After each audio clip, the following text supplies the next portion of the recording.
كلمتي تحت عنوان الميزان في العبادة.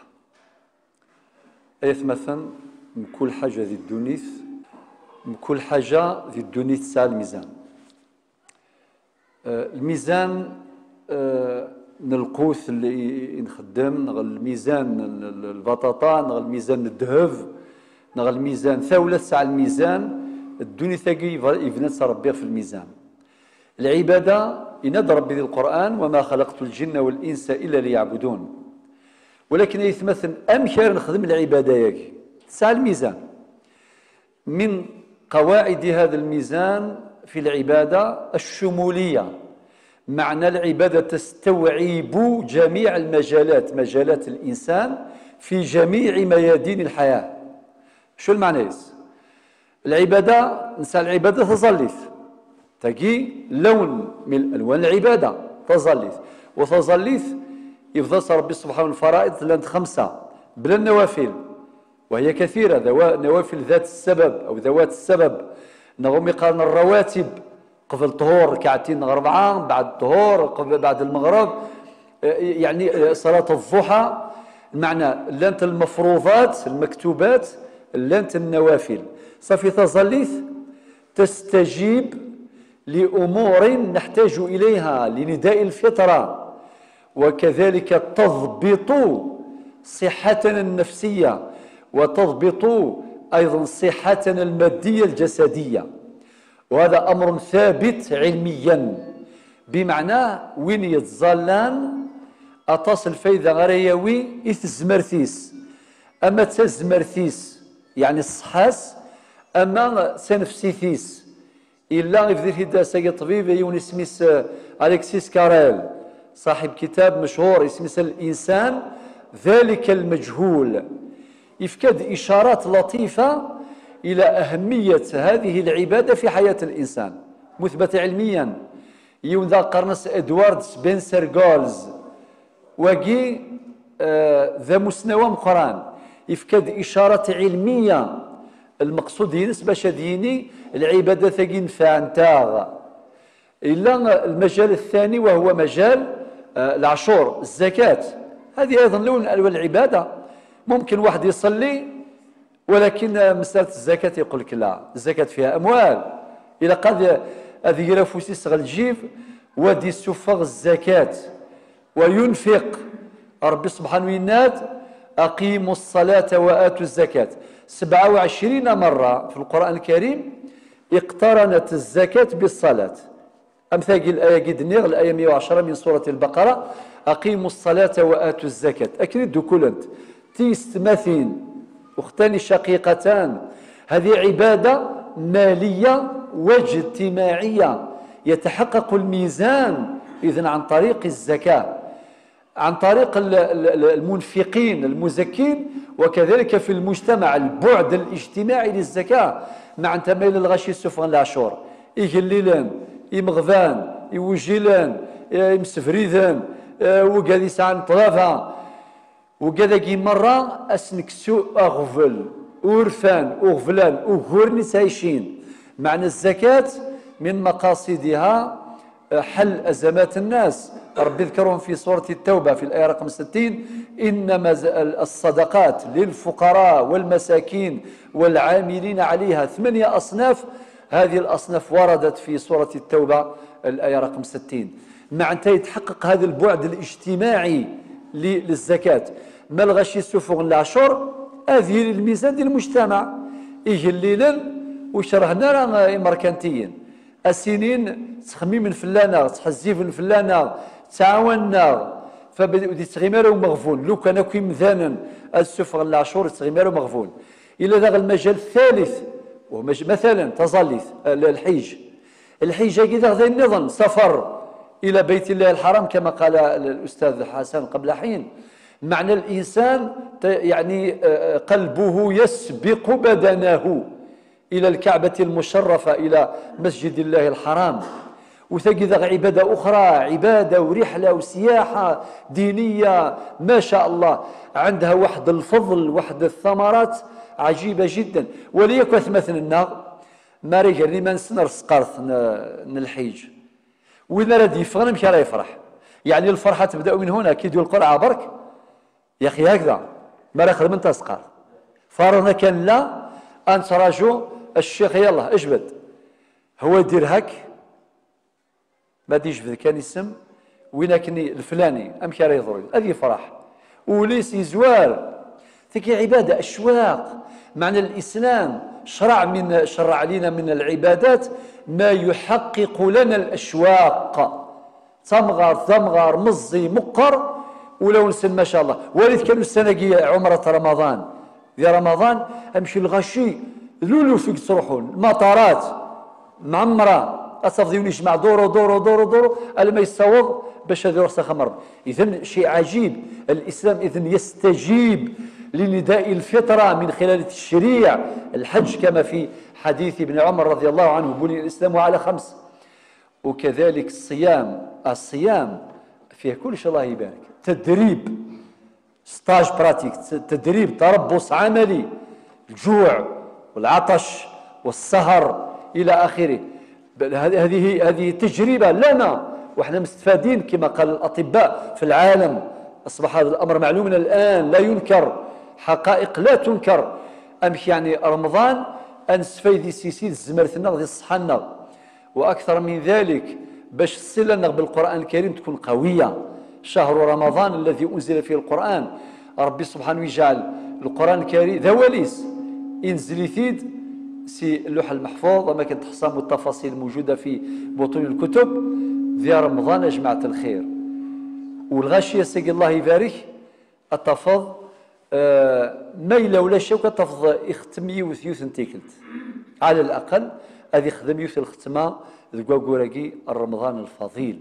إذن يثمثن تاقي ميزان ولكن السؤال ميزان نظن ميزان التدبر والتأمل تاقي ميزان تتحقق به هذه العبادة بالتأمل ربي سبحانه ذكر في القرآن أكثر من 1000 مرة يتحدث عن التأمل والتفكر والتدبر.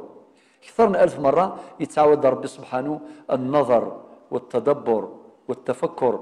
إن في خلق السماوات والأرض واختلاف الليل والنهار لآيات لأولي الألباب الذين يذكرون الله قياما وقعودا وعلى جنوبهم ويتفكرون في خلق السماوات والأرض.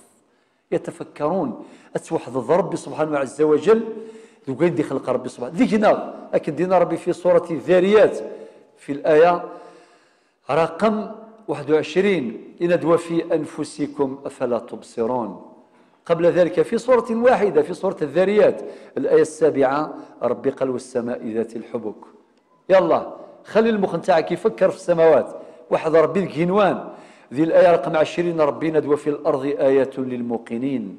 الأرض ماشي كان علماء الفلاحة غير من الأرض علماء الجيولوجيا كلنا معنيون باش نقراو الأرض أتوحد ربي. هذا الأرض نبنيو عليها المساجد أنفنوا الجوامع شوف لابوكيال. هذا الأرض نبنيو عليها مصانع أنفنوا في اللوزينات. هذا الأرض نزرعوا فيها ما نأكله مقومات الحياة من غذاء وماء الماء هذا الجداول والعيون اللي راهي موجودة الله يبارك في الأرض يسفن البحور إلى آخره. ربي ناد في سورة الأنبياء أولم يرى الذين كفروا أن السماوات والأرض اللي ذكرها طبيب قبيلة سورة الأنبياء الآية رقم 30 أولم يرى الذين كفروا أن السماوات والأرض كانتا رتقا ففتقناهما المدينة وجعلنا من الماء كل شيء حي. الماء أطفك ضمان ابن آدم يتحايا كي يتوضا يتحايا الله يبارك وكي يغتسل ينحى هذاك السموم والعرق وكذا يتحايا ينشط ضمان. يلا أطفك ضمان الشجرة تمغي الله يبارك. بل كما قال علماء الحضارات تقام على المياه. نقرأ الآن في الحضارات ما يسمى بحضارات ما بين النهرين دجلة والفرات بالعراق. لذلك غادي غيتمثل يكن الأمور غادي في ربي سبحانه عز وجل نتدبر إن في أنفسكم إن في الأرض آيات للموقنين. أم بعد الآية 21 إن في أنفسكم أفلا تبصرون. الآية ما معنى الآية؟ معنى كل علماء الدنيا كلهم يدرسون هذا الإنسان كل في مجال تخصصه. بنادم أدس اللي بسيكولوج أصغر من بنادم من الناحية السيكولوجية، أدس اللي مدسة علماء الجسد أدفكنا كل يوم وقيد العيون وقيد الرئة وقيد الكبد وقيد المعدة وقيد الظهر إلى آخره. إذن كل علماء الدنيا يدرسون هذا الإنسان ويوصل هذه الحقيقة. وفي أنفسكم أفلا تبصرون. لذلك قال ربنا في آية أخرى مماثلة في سورة فصلت في الآية رقم 53: سنريهم آياتنا في الآفاق وفي أنفسهم حتى يتبين لهم أنه الحق. انظروا كيف يتحقق الميزان. الآية رقم 22 من سورة الذاريات ربي يقول وفي أنفسهم، يقول وفي السماء رزقكم وما كما وفي السماء رزقكم وما توعدون. معنى الرزاق ماشي لك فاسن النار، ربي ترزقا. الفلاح يزرع شو يخدم يكرز، ولكن يدي السمغيره ولا راه فلاح يدي السمغين. الفلاح يخدم كان شغليس، نشاطه في عالم الاسباب، يزرع ويحرث. ربي سبحانه امر السماء فامطرت وامر الارض فانبتت، وبعدين سخر الانسان باش يروح يحصد ويدرس، وتاتي هذه اللقمه سائغه والإنسان يقول بسم الله فقط، كما في حديث النبي عليه الصلاة والسلام: يا غلام سم الله وكل بيمينك وكل مما يليك. هذا كان لما الشرع ما قالناش تقرا سورة البقرة باش الخبزة هذيك باش تفوت، لا، يوم ولكن بسم الله ميثرويض الحمد لله. هذا كان. إذن الحكمة عجيبة جدا. وفي السماء رزقكم وما توعدون. وربنا آيات أخرى: وكأي من دابة لا تحمل رزقها الله يرزقها وإياكم وما من دابة في الأرض إلا على الله رزقها. يروى أن امرأة مات زوجها ترملت وجاء الناس يعزون، وجات وحدة قالت مات اللي ما يجيب لك الأرزاق، زوجك اللي يجيب الأرزاق. ثاقي يموت ورقازيس تسد ثمطوطة سقار يموت وين يمدي تساوي الأرزاق. ولكن مسحت دمعتها وقالت: أنا أعرف الناس بزوجي، عرفته أكالا، فإن مات الأكال فإن الرزاق باق. الرزاق هو الله عز وجل. وكأي من دابة لا تحمل رزقها الله يرزقها وإياكم. ولكن باش نعرف قيمة الأرزاق، قيمة هذه النعم، لازم نصوموا. أو نصوموا دروك ما نقدروش نشربوا ولا ناكلوا. بعد ساعات يجي الإذن، نسمعوا المؤذن يأذن، يلا كل ونفرحوا. والفرحة الكبرى عند النظام باش نسين قيمة النعم. وإن تعدوا نعمة الله لا تحصوها. وربي قال: وقليل من عبادي الشكور. وقال: وسيجزي الله الشاكرين. وفي سورة الفاتحة نردد: الحمد لله رب العالمين. الله أكبر. كل حاجة تذكرنا بالنعم. نعم الله علينا كثيرة لا تعد ولا تحصى. أتسولظ نعم ربي سبحانه. كلكم أتيتم إلى المسجد على رجلكم، وهذه نعمة والله، غير نعمة عظيمة جدا. شكون يعرف قيمتها؟ اللي ما عندوش الرجلين واللي مريض. ولكن نعرف قيمة النعم. يقول لك مثل النور، لا نعرف قيمة النور إلا حينما يكتنفنا ديجور الظلام.